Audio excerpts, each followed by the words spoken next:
Okay, so this is the last objective for Unit 8. We are going to be solving problems involving simple interest and estimating percents. Now, we need to know something about percents. If I give you something like 30%, and write this at the top of your notes, how do you write, that's the same as 30 over what? 100. And dividing by 100 moves the decimal how many spaces? Twice to the left. So if I move it twice to the left, how could I write 30% as a decimal? 0.30. Okay? That means we need to make sure that if we're writing a percent as a decimal, we need to move the decimal over 2 spaces. So what is 8% written as a decimal?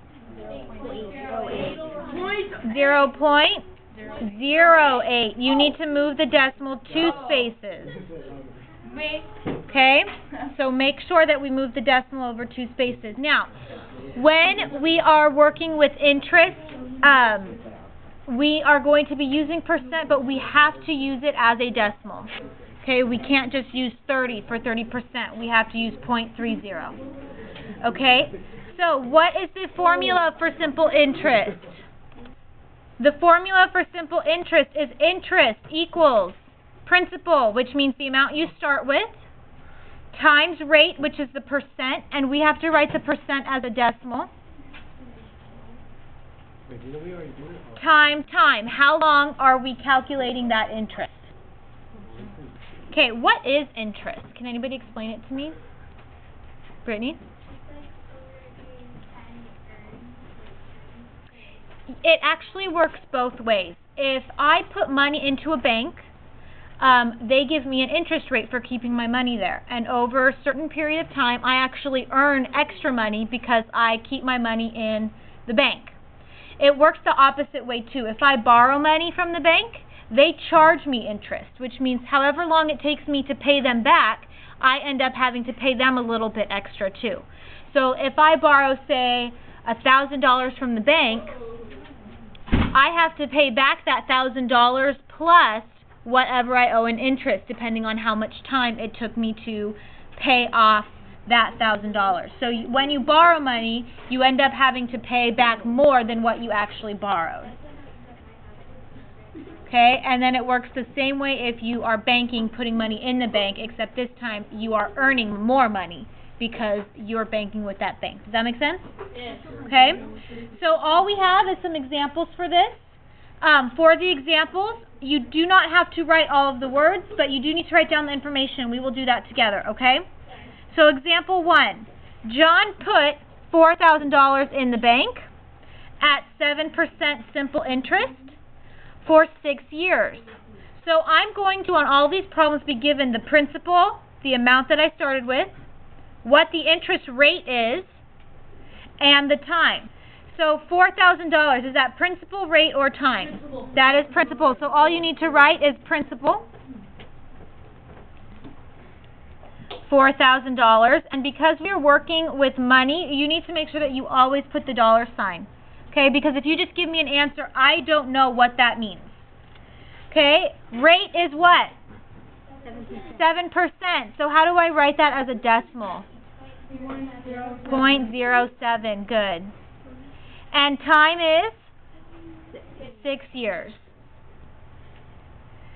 So all we have to do is plug these in. So I equals principal, 4,000, times rate, which we have to use the decimal, so times 0.07, times time, which is 6.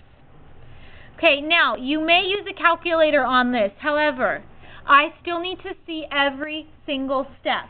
I used a calculator on this work. I'm going to use it right now, but I still need to show every single step, so that way you know what exactly it is I'm doing.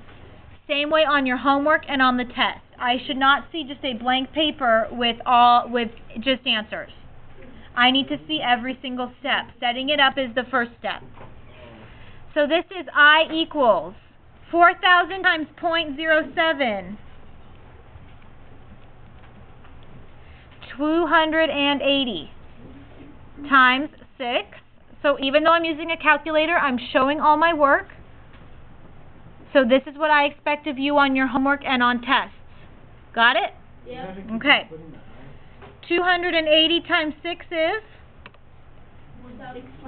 $1,680, and you need to put the dollar sign. Okay? And that's your answer. Wow. Yeah.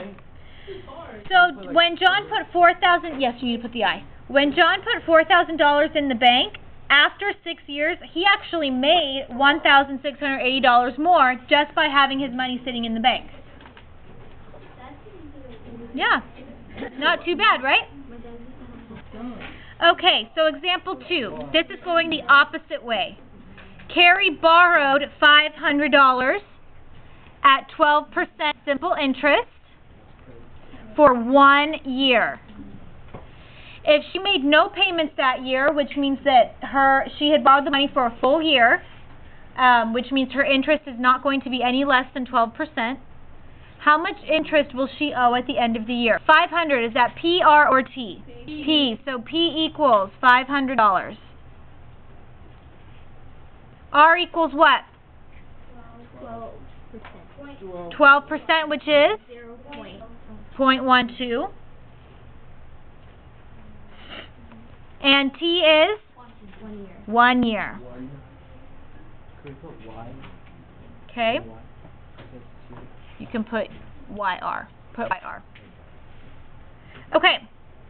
So I need to plug all this in. So I equals, first we're setting it up, 500 times 0.12 times 1.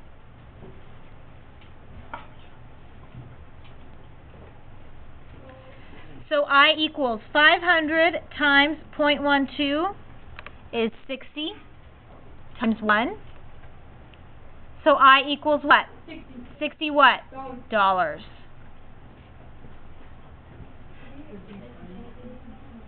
So I equals $60. Okay, example 3, last one. Lazy Boy has a couch for $2,200. So is that P, R, or T? That is P. So P equals $2,200. They charge 15% simple interest. What's that? R. R, which equals 0.15.